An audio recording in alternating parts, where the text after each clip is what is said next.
to proactively shape peace, stability, and development. And a theme that has come up a lot in my conversations in the run-up to the Shangri-La dialogue has indeed been fragmentation and the general sense that security challenges have intensified, and including here, of course, in the Asia-Pacific, where yesterday the ISS released an Asia-Pacific regional security assessment that argued the region can no longer be classified as fully at peace. We are here to engage in defense diplomacy, to build a shared sense of purpose, and to see whether solutions to security challenges can be identified and pursued together. And I'm grateful to see so many defense ministers and military chiefs alongside many senior leaders from government, the private sector, and the analytical community, all gathered here in this room to tackle this important task. In a minute, we will begin the first plenary session, focusing on the United States strategy in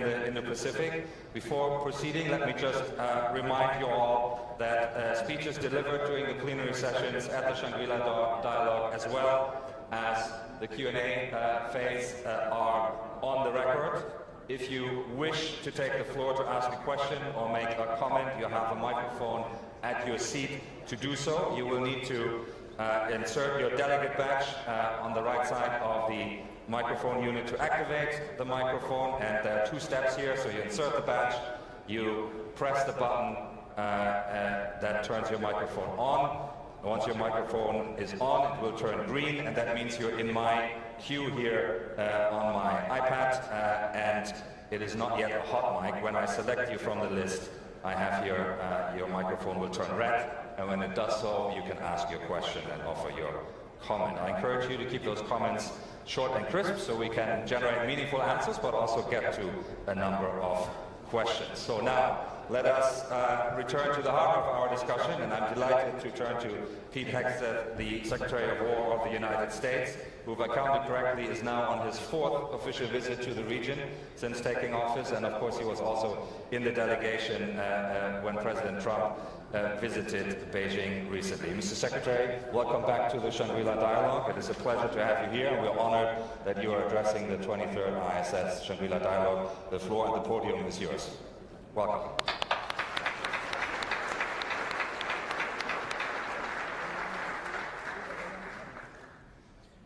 Well, Doctor, thank you very much. Good morning. It's great to be back in Singapore and at the Shangri-La Dialogue to speak about the future of this vital Pacific region. It's not a future based on wishful thinking or utopian idealism, but a future that will be defined by our collective efforts to safeguard and secure our most vital national interests. Under the leadership of President Trump, who has over the past year shown repeatedly what it means to defend American national interests, from Nicolas Maduro in Venezuela to Midnight Hammer to cartel drug boats to epic fury, we have restored a proactive and realistic approach to our own national defense, reestablishing deterrence. Now, when I was in the United States Army as a young lieutenant, the motto of my first rifle platoon was, "Those who long for peace must prepare for war." It's a simple truth that makes as much sense tactically as it does strategically. But today I want to lay out what this return to realism means for the most consequential region in the world, the Pacific. And as the 2026 U.S. National Defense Strategy makes clear, we are charting a new course for our alliances and partnerships, one that is grounded in the realities of power and interests. It is a course that will leave America stronger, our allies and partners more capable, and the Pacific region more stable and secure. The foundation of this new approach is moving away from a model of dependency and toward one of true partnership, embracing a perspective that our partners in Asia have understood for decades. Now, perhaps because of distance, or perhaps because of the hard-learned lessons of history, the default Asian lens on America has been clearer and far more pragmatic than in other regions. Our partners in Asia have long understood that the bedrock of a durable partnership is not based on idealistic values, but on the concrete alignment of national interests. There is undeniable strength in this clarity, and it's what makes our Pacific allies and partners such reliable counterweights in the face of regional threats. When our interests align, we act together with focused resolve. When our interests diverge, we adjust pragmatically, without the drama or the moralizing. I think Western Europe might take note. This is a mindset we fully embrace. The era of the United States subsidizing the defense of wealthy nations is over. We need partners, not protectorates. We seek alliances built on shared responsibility, not dependency. This is the maturation of our alliances in a new era. It's a vision that puts our alliances on a sustainable footing, ensuring they are fit for the challenges of this century, not the last. This shift is not a matter of choice, it is a matter of strategic prudence. The National Defense Strategy makes clear that the old toothless, utopian, and globalist course of foreign policy was headed for a disaster. That all changes under President Trump. Our approach is one of flexible, practical realism that looks at the world with a clear-eyed perspective that is essential for serving vital interests. And nowhere is this clarity more important than in the Pacific. This region has profound implications for U.S. security and prosperity. It's the world's largest and most dynamic market area. It's why our national defense strategy directs the Department of War to set the military conditions required to achieve a lasting and favorable balance of power in the Pacific region. When we look across the region today, there is rightful alarm regarding China's historic military buildup and the expansion of its military activities in the region and beyond. We share a clear-eyed assessment of that security environment and a mutual understanding that a Pacific dominated by any hegemon would unravel the regional balance of power and undermine the equilibrium we all seek to preserve. The Department of War is working with the utmost focus to prevent any such unraveling. We do not approach this challenge with needless confrontation, but with a posture of measured and deliberate strength. Our focus is strong, quiet, and clear. Strong, quiet, clear. Clear about our intentions, our priorities, and our ability to deliver on the administration's goals. This is a model our Asian partners vastly prefer and have long followed. Our allies across Asia do not seek constant escalation, rhetorical theatrics, or a region defined by public confrontation. What they want, and what the United States delivers, is strength that is disciplined, resolve that is steady, and leadership that is confident enough to speak and walk softly while carrying a big stick. What we seek, and what the President has constantly articulated, is a genuinely stable equilibrium that works for Americans as well as our allies, a favorable but durable balance of power in which no state, including China, can impose its hegemony and hold the security or prosperity of our nation and our allies in question. The United States seeks to preserve the conditions that have long underwritten peace and prosperity in this region. We are the power working to sustain equilibrium, not to disrupt it, plain and simple. We defend a status quo that has enabled extraordinary growth and opportunity across the region. Our interests in the Pacific are significant, but they are also scoped and reasonable, defined by a favorable balance of power in which sovereignty is respected, commerce flows freely, and nations retain the freedom to make their own choices. This is the balance America upholds and will not allow others to overturn. Under President Trump's leadership, relations between the United States and China are better than they've been in many years. President Trump and this administration seek a stable peace, fair trade, and respectful relations with China. It's not a coincidence that this has happened. Strong, quiet, but clear is the right recipe for stability. Just 2 weeks ago, President Trump and President Xi engaged in direct discussions in Beijing that reinforced this very foundation. I bore witness to their hours of candid conversations. It was truly historic.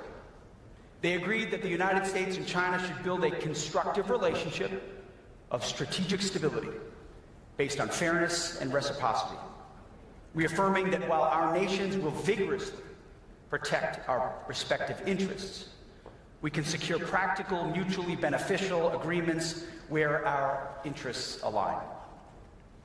Now, all of that said, my job at the United States Department of War is to provide the military strength to support President Trump's visionary and realistic diplomacy. It's our essential responsibility at the department to ensure that the president is always negotiating from a position of unquestionable strength in order to sustain peace here in the Pacific and around the globe. To ensure our military might preserve stability, we will pair it with a clarity of intent, which is why we are meeting more frequently with our Chinese counterparts. By maintaining open lines of military-to-military communication, we can coordinate, deconflict, and reduce the risk of miscalculation. This dialogue is not a sign of capitulation in either direction, but a practical guardrail, ensuring the relationship our leaders seek at the top is preserved at every level. And while a decent peace is our goal, make no mistake, America is a Pacific nation, and we insist that China respect our long-standing position in the region, and not just insist, but maintain the manifest military strength to underwrite it. Now, to get that job done, we are changing the playbook. The era of performative outrage is over, where Washington issues loud diplomatic protests that signal virtue but do not project capabilities. Going forward, we will be intentional about how and when we communicate. And we will lead first and foremost with actions. As I said, strong but quiet. Big stick, speak softly. We will prioritize lethal capabilities, strategic discipline, and business-like cooperation over empty rhetoric and peacocking. Any potential opponent will be forced to judge us by our hard power, collective readiness, and steadfast resolve. As the national security strategy and the national defense strategy direct, our approach in the Pacific centers on deterrence by denial along the first island chain. Now, we are reestablishing the Monroe Doctrine, the Donroe Doctrine, as I like to call it, in the Western Hemisphere, aggressively defending our homeland and our hemisphere. We will protect our people. But if you look at our department's planning guidance and our budget, we're building a team capable of projecting power, a country capable of projecting power anywhere in the world, most especially here. We will build and sustain a strong denial defense in the Western Pacific that ensures aggression is infeasible, escalation unattractive, and war deemed irrational. Our military posture will be resilient, distributed, and optimized to deny quick, decisive gains through military force. This is the logic of strategy. And it's the essence of peace through strength, and the foundation of a durable peace in the Pacific that benefits all of us. We all benefit from such a policy, because our quiet but clear strength will lead to stability and peace. But this is not a burden America can or should carry alone. A favorable balance of power requires capable allies with real military strength, real industrial capacity, and real political resolve. For too long, the security of this region has rested disproportionately on American military power, while many of our allies and partners allowed their own defense capabilities to atrophy. That's a bad deal for the American taxpayer, and it's an unsustainable crutch for our allies and partners. Instead, we are all best off when, based on our comparative advantages, We all contribute to the shared goal of peace and stability. This is not a my way or the highway approach. We are ready to work with all of you, where you are, based on your own situation, your own geography, and your own cultural, political, and economic realities, to ensure that a Pacific free of any dominant hegemon is secured. And that's why a core line of effort in our national defense strategy is to increase burden sharing with U.S. allies and partners, and simultaneously empower them to contribute to our collective defense. This is no longer an afterthought. It's an essential ingredient of our strategy. President Trump has been crystal clear about this from day one in his first administration and now in his second. Alliances only work when they are true partnerships. It is a two-way street. You don't have a strong alliance unless everyone has skin in the game. No freeloading. History is not over. Alliances are not judged by the number of flags, but by the number of formations. We don't need more conferences. We need more combat power. I'm sorry to say this here. Less Shangri-La, more ships, more subs. For too long, polite pleas from our European allies to spend more on their own defense fell on deaf ears. They're finally playing catch-up, and we let ourselves get distracted by empty globalist rhetoric about the rules-based international order, while European capitals threw open their borders and hollowed out their militaries. You can have all the rules you want, and rules are great, but if you can't back them up with hard power, the rules are not worth the paper they are written on. Europe and NATO have some big decisions to make, and more on that soon. These same principles apply in the Pacific, albeit, of course, in different circumstances. In this region, I'm optimistic that our allies, driven by our shared national interests and the unprecedented threat environment, will step up and step up for real. In fact, we're already seeing progress. If you want to see what burden sharing looks like, consider the Republic of Korea. South Korea has invested consistently in its own defense, not because it does not have the luxury of treating war like an academic exercise. They live on the front lines, and so they build real combat power. President Lee's decision to increase defense spending to the new global standard of 3.5% and to assume greater responsibility for its conventional defense reflects simply a clear-eyed understanding of the threat environment. It won't be easy, but it's necessary for the security and prosperity of his country. This was a hard-nosed decision because they see the world as it actually is. We applaud the pragmatism and leadership demonstrated by Seoul. The region will be far more stable and more secure when other allies and partners follow that path. We see this same realist mindset from the Philippines. Manila is shifting its focus to external defense and enhancing interoperability with U.S. forces. And it's not just talk.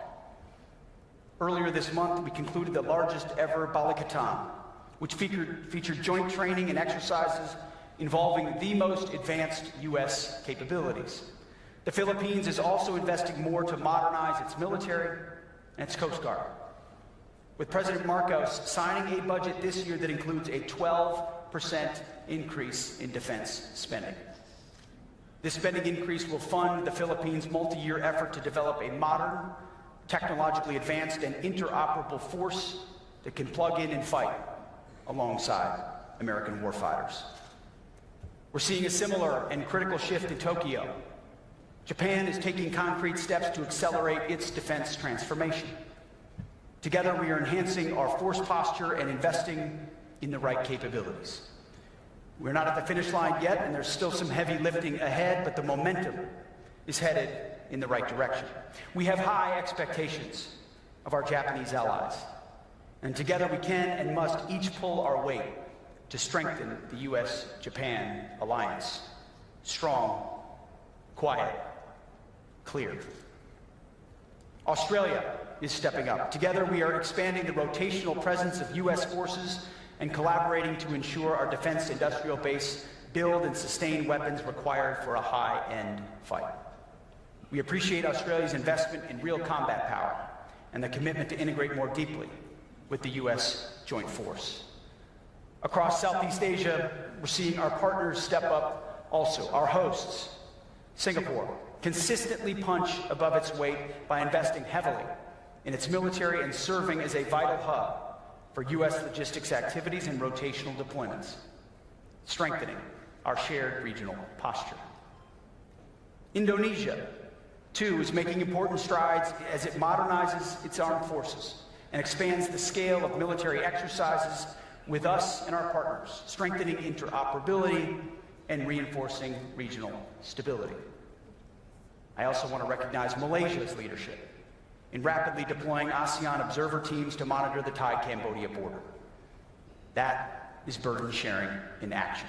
Nations in the region stepping forward to preserve peace, reduce tensions, and support diplomacy with credible capability. I commend Malaysia and ASEAN for their efforts in support of President Trump's historic peace deal. On the mainland, Thailand continues to deepen military cooperation with the United States to enhance interoperability and develop necessary readiness.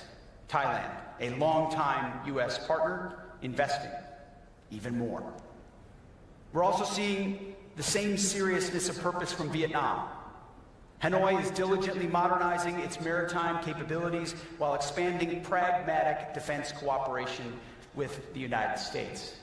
Vietnam is a great example of how nations with distinct histories and different political systems can work together in practical ways, advancing discrete efforts where our interests align to maintain a stable regional balance. And in South Asia, India is a critical anchor to hold the line. A powerful India acting in its own self-interest advances our shared goal of maintaining a balance of power across the region. India is modernizing its military to carry its share of the security burden, particularly in the Indian Ocean. It's building out the heavy industrial and logistics capacity to sustain high-end military operations, including the ability to repair and maintain our shared platforms and support U.S. Navy vessels operating forward in the theater. We've also committed to pursuing co-production with India to advance capabilities like Javelin anti-tank guided munitions. Real, tangible steps to improve the collective readiness of our forces. This kind of industrial muscle isn't just a long-term goal, it's an immediate operational imperative. And the United States Department of War is leading the way. America is undergoing a historic national manufacturing mobilization of our defense industrial base. We will produce the best weaponry in the world at scale, at speed, and at a reasonable price. This is my personal commitment to all of you, and it is our president's demand. And it's why President Trump, after spending $1 trillion on defense last year, plans to make a generational investment of $1.5 trillion on defense this year to unleash America's arsenal of freedom and expand America's military dominance for decades to come, a generational investment. President Trump is setting the gold standard. We demand 3.5% from our allies and partners, and we are going well beyond that number. We expect every single ally and partner to match that kind of resolve. For those nations that rise to this challenge, that embrace responsibility as true partners, the benefits will be clear. As our strategy states, we will prioritize working with model allies, those nations who are most capable, clear-eyed, and ready to defend their national interests. For those nations, we are moving them to the front of the line. Expedited arms sales, deep industrial base collaboration, expanded intelligence sharing, the list goes on, the benefits many. But for those who believe they can continue to free ride on the generosity of the American taxpayer, hear us now. Those days are over. Allies who refuse to step up and carry their own weight for our collective defense will face a clear shift in how we do business. President Trump believes in helping countries that help themselves. And the United States Department of War feels the exact same way. That is the nature of burden sharing. It's what we owe each other, and most importantly, what I owe the American people and my troops, the most precious asset we have. The world today is unforgiving, and that's why this bold path is a matter of strategic necessity. We have a responsibility to our people to shape the world that comes next. And under President Trump's leadership, that is exactly what the United States of America is doing. The U.S. War Department is advancing an America First, peace through strength, common sense agenda. We are reviving our warrior ethos inside our ranks. We are rebuilding our great military. And we are reestablishing the deterrence that was so dangerously allowed to erode under the Biden administration. Under President Trump, we have the most powerful and capable military in the history of the world. But our approach is not one of isolation.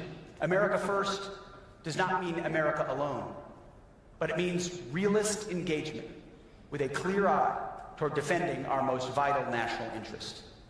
It's an approach that values actions over words and sees alliances as true partnerships, measured by the sovereign strength and capabilities brought to bear by each member. Practical, interest-driven models of partnership is not a cynical compromise, but instead the most realistic and reliable foundation for enduring peace in the Pacific. Our approach asks Pacific nations to do what many are already eager to do: invest seriously in their own defense, contribute more to collective security, and work with the United States in pragmatic ways that advance our shared interests. If there was a thesis statement for my remarks this morning, it would be this: join us in embracing this vision, in building a team of strong, self-reliant nations fully capable of defending their own sovereignty while contributing to our collective security, in preserving the favorable balance of power that benefits all of us. Strong, quiet, clear. I've said this before, but it bears repeating again and again. Those who long for peace must prepare for war. From my first platoon to the first island chain. Let that remain at the forefront of our minds, because we all long for peace. That time is now. The challenges we face are real, but so is the opportunity before us. We must meet that moment. And may Almighty God bless all of our troops in harm's way. Thank you very much.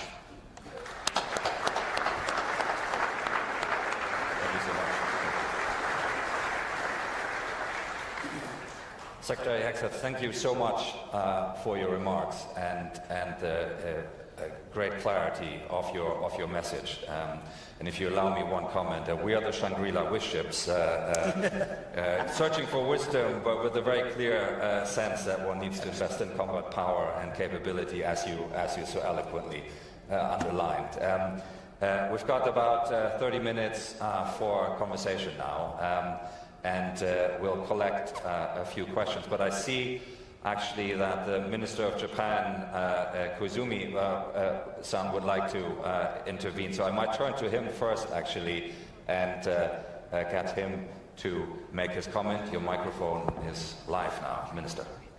Thank you very much, Pete, Secretary Hegseth. Thank you for your remarks and very powerful speech, which was strong, not quiet, clear. I appreciate being in close communication with you. I simply feel the unwavering commitment by the U.S. But sometimes I feel some countries might underestimate the U.S. commitment.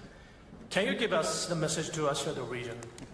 And also, when tensions occur between allies and like-minded states, even tensions are slight, there will be someone attempting to drive a wedge. between us. I feel the U.S. commitment is unwavering, which might be underestimated by some countries, but you are here with us today.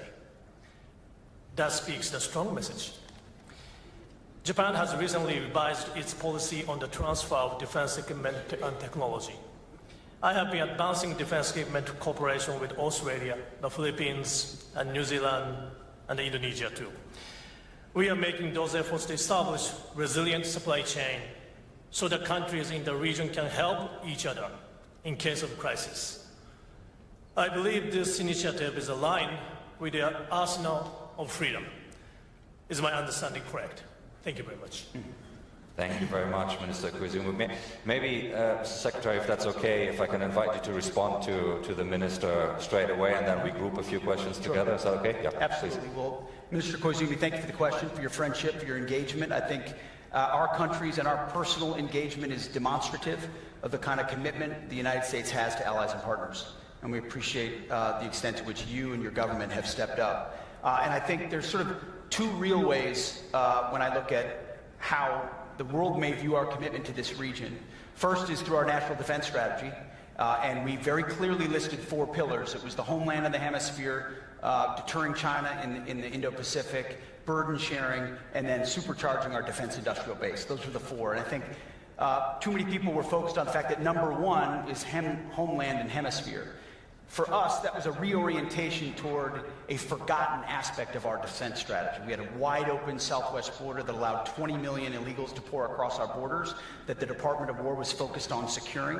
We've got a cartel problem with foreign terrorist organizations where we can't just defend at the border, but we need to defend in depth. So we've created the America's Counter Cartel Coalition, working with allies and partners in Central and South America to holistically get at the counter cartel challenge. Key terrain like the Panama Canal is something we lost focus on, we're refocused on, and Venezuela's seen a complete change, which creates complications for our adversaries. So staying focused and bringing renewed energy to Southern Command, which had been kind of a sleepy backwater command and now is a warfighting command in our own home hemisphere, was something we had to do institutionally. But if you look at our defense planning guidance or our national defense strategy, we are funding toward, exercising toward, and planning toward the most difficult problem set, which is power projection into this region and working with our allies and partners. So there's a refocus in what we do in our own neighborhood, but in understanding that a $1.5 trillion investment from cislunar to subsea is what's required in order to deter the next conflict. And then I think the second aspect is that people want to conflate that we have global obligations with turning of our backs to this region, and that's why I've made more trips here than anywhere else, and have met and will continue to meet with individual countries and in collective settings like this to demonstrate we are quietly but very strongly working by, with, and through allies based on our mutual commitments to strengthen our capabilities out here. We still have global obligations to ensure that, say, Iran doesn't get a nuclear weapon. We're focused on that. We can do 2 things at one time. We're supercharging our defense industrial base so that we're building 2x, 3x, 4x the munitions very soon to ensure that all of our O plans are properly funded throughout the world. So I think because there's been a lot of talk previously in the US government about pivots that were never real, there's an instinct to want to look at this and say that it is not. And I think it's the exact opposite. Underneath our entire approach is a substantive, serious approach to the Pacific, while also ensuring we maintain our obligations around the world. So thank you for your question. Excellent. Thank you very much. We'll group a few questions together now. The list is extremely long already, so I'll pull out a few. First in this round, please, from Korea, Dr. Chung-Min Lee. Chung-Min. Thank you, Bastian. Mr. Secretary, thank you for your positive remarks on the ROK-US alliance. South Korea's defense spending this year increased 8.2%, and we are fully committed to every single matrix you mentioned on a self-reliant defense posture. In this regard, my question to you, sir, is twofold. Number one, President Trump said yes to President Lee's request for American support in building nuclear-powered submarines for the ROK Navy for larger deterrence missions. And number two, wartime OPCON transfer to the ROK within the next couple of years. Would you please enlighten the audience on these two aspects of the strong and stronger U.S.-ROC alliance? Thank you. Thank you very much, Chungmin. We'll take one or two more in this round. Next, please, from China, Weibin Zhao. Your microphone is on. Thank you, Chairman. Mr. Secretary, I'm Senior Colonel Zhao Weibin from China. You just mentioned in your speech that during President Trump's historical visit to China, the two countries have agreed upon a new definition of China-U.S. relations, which is constructive strategic stability. So, what's the implication of this new definition for U.S.-China military-to-military relations in particular? As a head of the War Department, how would you implement the consensus reached by the two heads of states in real tangible steps rather than peacocking? Yes, so how would Pete bring peace in and war out? Bring cooperation in and confrontation out? Thank you. Thank you very much. And we'll take from the United States, Douglas Greenlaw. Secretary Hegseth, thank you for your principled leadership of the Department of War. Under your leadership, the Pentagon has placed a major emphasis on the key core principles like lethality, reconstruction of the defense industrial base, including accelerating innovation by leveraging private capital and commercial technology. What would you like to see from private capital to help scale these innovations, including internationally, so they can be useful not just to the U.S., but to the defense posture of the Indo-Pacific? Thank you very much. I see we have a young leaders group here as well, and I want to get in one of the younger voices in the room as well. So if we can please get from Pakistan, Tanzila Khalil, your microphone is on. And then we'll return to the Secretary. Thank you. Thank you, Mr. Secretary. Recently, it was identified by the Director of National Intelligence, Tulsi Gabbard, that Pakistan's potential ICBM capability as a future threat for the US. I wanted to seek your comment on how do you assess India's long-range missile capability, particularly in terms of the recent test of Agni 6 ICBM with a range of approximately 12,000 kilometers. Which could potentially place some parts of Europe and America within reach. Thank you, sir. Thank you very much. So we've got a summary of the themes there as well. So, Mr. Secretary, can I invite you to weave your way through these various comments? I can't weave as well as my boss can. Not possible. First on Korea, I see General Brunson is here, our commander, who does a phenomenal job there, ensuring that partnership is realized and deepened every single day. And I think it really does exemplify the kind of partnership, and that's why I led with the remarks about what South Korea's done. I was there when the President talked about nuclear power submarines. I think it's an important capability. I think we're looking for allies willing to expand subsea capabilities that produce real dilemmas.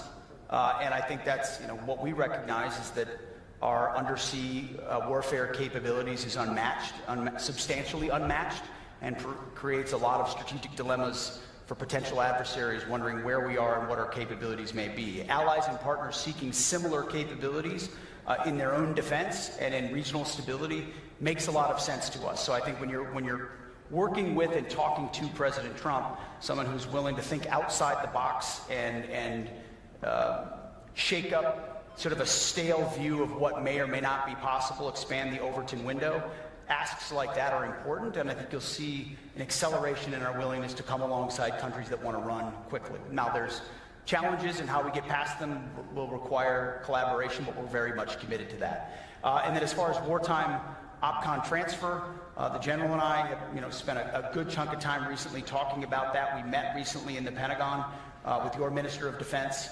on that very topic, and frankly, it's a breath of fresh air for an ally to want to take more control more quickly. And that is an instinct we want to continue to incentivize.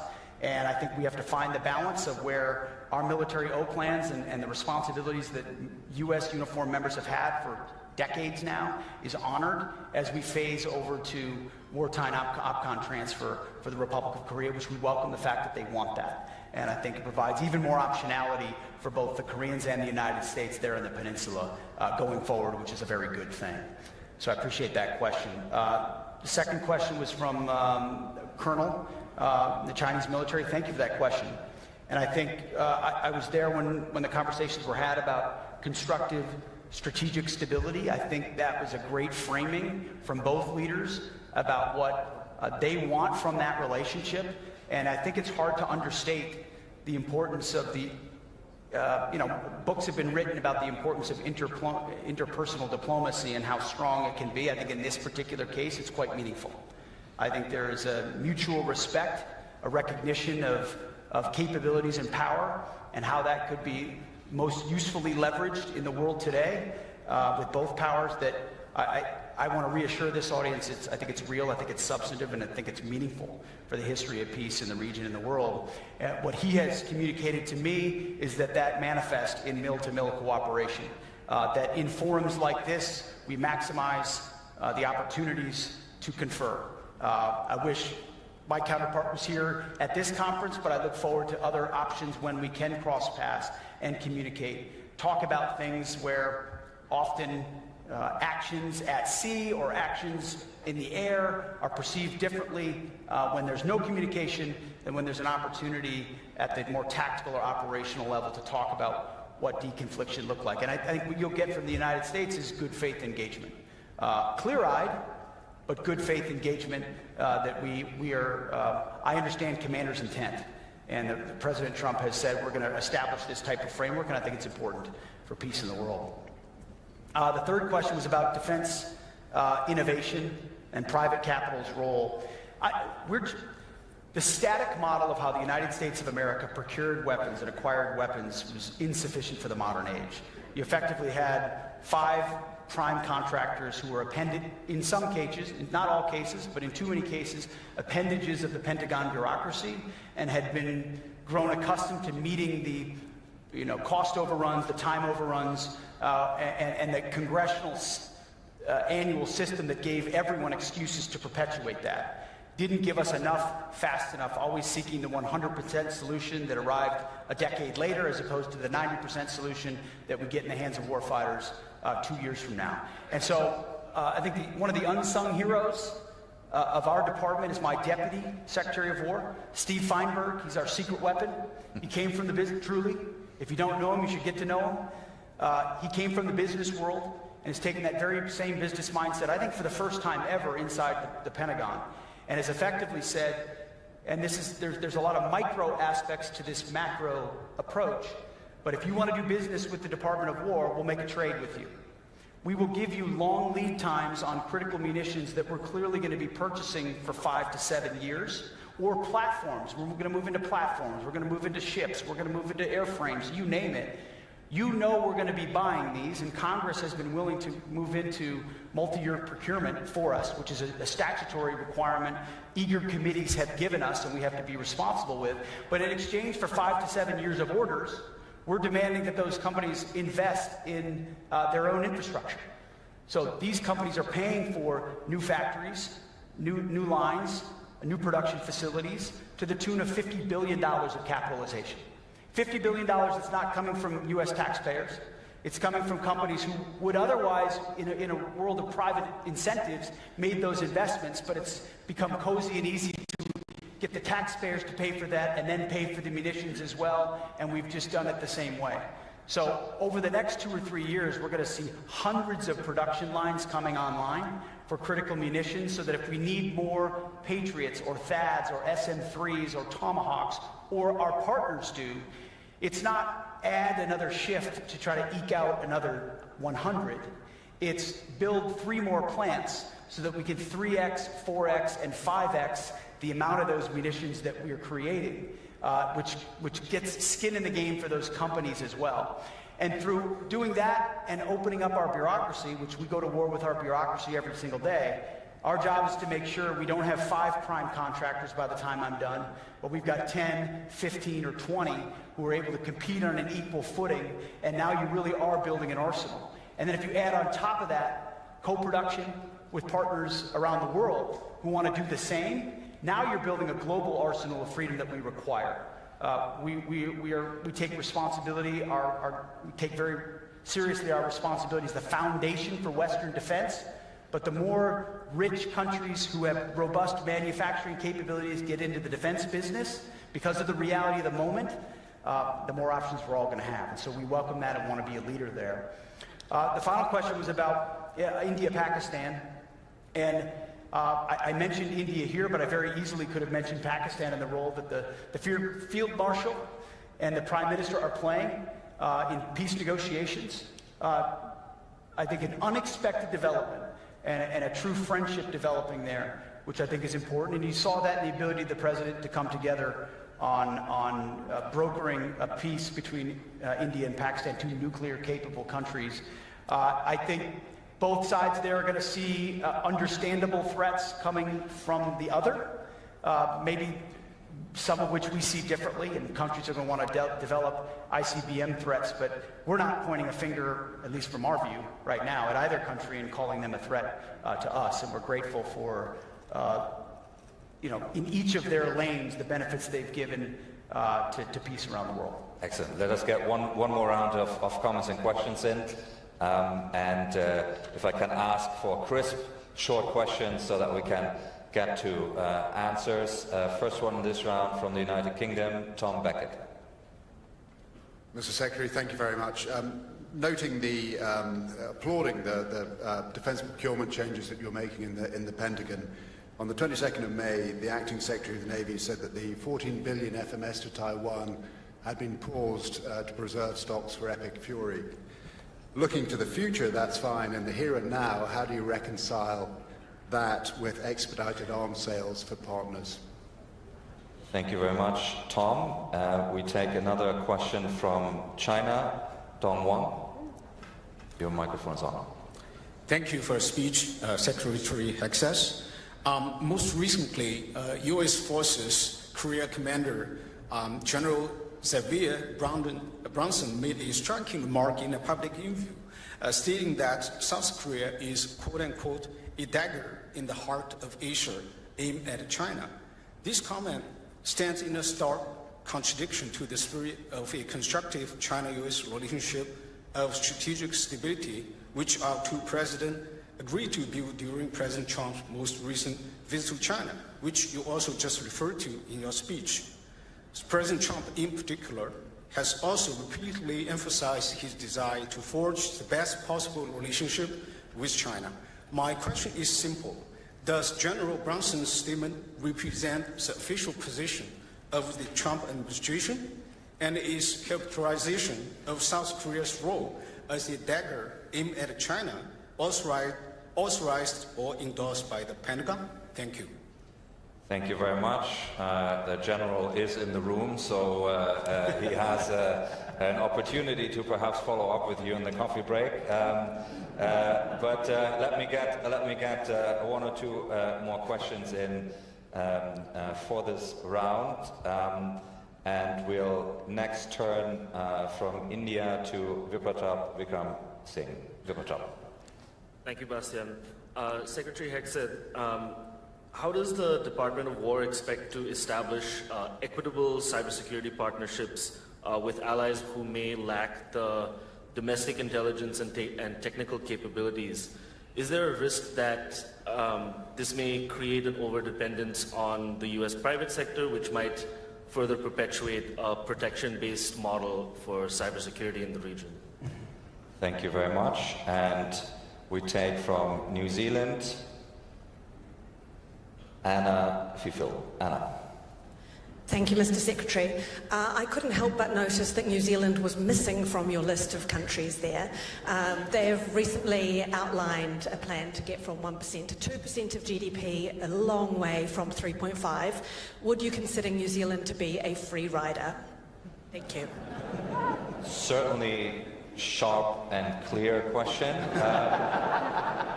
we will take from Australia, which I think was mentioned, and our young leader group, Lee Sun. Over to you. Thank you.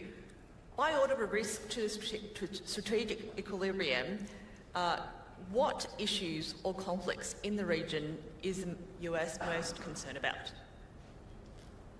Okay, thank you very much. And I'll just lob in one final one from Thailand. Panitan Watan Yagopon, your mic is on. Thank you. Thank you, Mr. Secretary, for your remarks. Very strong, loud, and super clear. In Thailand, I think Thai public opinion about the U.S. is not good, given the fact that we are one of the oldest airlines and benefited a lot more from trade, surprisingly. On the other hand, public opinion about China is not that bad, still very good, given the fact that the Chinese scammers are doing a lot of damages to Thai public and a lot of Chinese weapons on Thai Cambodian borders. Under your leadership, what can you do about it? And if I may, what can Thailand do more about it, in your opinion? Thank you. Thank you very much. So again, a very rich set of themes to choose from. Perhaps, Mr. Secretary, I'll invite you to address that first point on Taiwan arms sales, and then we'll get through the other questions. Yeah, I would, on the Taiwan arms sales, I would very much decouple the two, and we feel very good about our stockpiles, both how we use them and in epic fury in this historic moment, and I don't think enough credit has been given to President Trump for his willingness to take on this global threat and do so through Admiral Cooper and our CENTCOM commander in a devastatingly effective way. And you know, status as of right now is that any deal will be a good deal. And I had a chance to talk to President Trump this morning. He wanted me to reiterate how patient he is in ensuring that with America undertaking this kind of historic endeavor, any deal will be a good one, a great one, and he's patient in the pursuit of that because of how the implications of how that sorts out. And certainly our department, we were in a cabinet meeting just a couple of days ago, and the president said, hey, it will be a great deal, and if Iran doesn't want to make a great deal that ensures they don't get a nuclear weapon, they can deal with the guy on my left. That was the only time I've ever been accused of being on the left. And he was pointing at the War Department. And we're serious about that. Our ability to recommence if necessary is, we are more than capable. Our stockpiles are more than suited for that, both there and around the globe, because of how we balance exquisite and more plentiful munitions. So we're in a very good place. And I wouldn't, Hung Kao is fantastic, but I would not couple the two in any way at all. And I feel good about not only where we are, but where we are in future production rates as well. And I think there's been a lot of false reporting with the wrong motives about where we might be, the United States of America. And we're in a very, very strong position and feel only better about where we're going in the future. Any decision about future Taiwan arms sales, as the president said, will rest with him and is the nature of that relationship. And certainly having been there for those meetings in Beijing, there's no change in our status there. So just to clarify. Since the good general was name-checked, I don't know if he wants to say anything. I would always give the floor to an esteemed American general, General Brunson, on South Korea, and then I'll take it from there if you want. I don't know if you can turn his mic on. Yeah, can we turn on General Brunson's mic, please? Can you press the button on the, I think, if we can get some support here, please. We need to insert the badge, probably. Okay, yeah, yes, there we go. General. Thank you. Mr. Secretary, thank you so much for that. General, you can please raise your hand, the gentleman who asked the question, that I'm going to get to directly. What I said was trying to describe the operating environment, because what's incredibly important in being strong and quiet is about being able to describe the environment where we're working. If you remember, the Prussian philosopher, military philosopher Clemens talked about Korea being a dagger pointed at Japan. The difference is we have to change our perspective, which is why the East Up map is important. By changing our perspective, we take into account how others might see us in the region. We've got to be strong. We've got to have the right capabilities within the Republic of Korea, but we have to understand that those things still exist. And you have to combat those things every day. What I was trying to do in a place of learning was talk to War College students about how we have to change our perspective and think about where we are. Then I can advise not only my service secretary, but then my secretary, my boss in the Department of War, on what things we might do. The secretary also mentioned OPCON transfer. The position that we have within the peninsula, based on our great allies represented by Minister of Defense Han Kyubak, who's right here in the front row, is important. But what's also important is that we have the right capabilities at the right place at the right time, but also take into account our perspectives. I'm encouraged by the fact that my president and my secretary went to China. That is tremendous, and that we might have increased relationships where we might talk. And we have to remember that when we're talking to students, we want them to understand and appreciate other perspectives other than our own. So many times over the course of my career and the secretary's career, we've thought blue and red. Well, now there's a green there where we might have in this green space the opportunity to talk and to have military thought. The only way there will be philosophers in the future wearing uniforms like myself will be that we enter into the field of ideas. And we challenge ideas, and I'm okay with the challenge of the ideas, but we have to remember that context will always be king. And we have to take remarks contextually. And I would encourage you to listen to the entire podcast, as well as the speech that I gave to the War College students, which was pretty good. Thank you. Thank you very much for that. That's why we gave him the mic. Very good. We've got 2-3 minutes left to get to... I'd like to give the remainder of my time to the general. New Zealand defense spending. We've got that question on prioritizing regional challenges and conflicts, and then there was a question from Thailand as well. There was a question on cybersecurity as well. I think what you've seen from our operations is how central we've made that capability, how important it is, how decisive it can be, and now that we're moving into the brave new world of AI and what it enables, the United States has incredible private sector advantages there that we intend to responsibly harness, which would require understanding how they work and how they can be utilized offensively or defensively, but responsibly, and working with partners on cyber. And those cyber relationships is going to be a huge part of how we enable partners, whether it's AI or not. New Zealand, I appreciate the question. Listen, I mean, if I'm being honest, 2% is not enough, and so 2% is freeloading. But I don't have anything against New Zealand. I want partners to step up. I didn't intentionally leave it off my list. I look forward to working with the new defense minister there and enhancing those capabilities. I think that relationship has been a very fruitful one for a very long time. But I think, as my friends Richard Morals and John Healy know, I'm probably the most blunt with our closest friends about what our capabilities are and where they need to be to ensure that we're locking arms and shields considering the threats of the world, and you can't just say, oh, we've been friends for a long time, so let's work together. It's, we've been friends for a long time, so you better have the same capabilities we do, because if we don't, our alliance is meaningless. And that's the kind of realism President Trump has asked me to inject into all relationships. I can't remember the last question. There was a question on Thailand.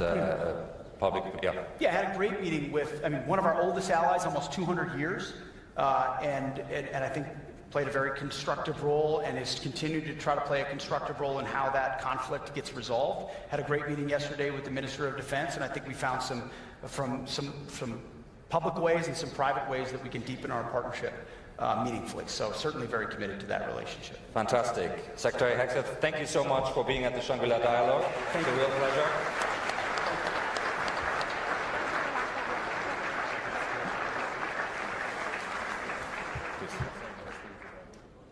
Session, so if I can invite the next panel to join us, and thank you so much, Secretary Hegseth. Thank you so much.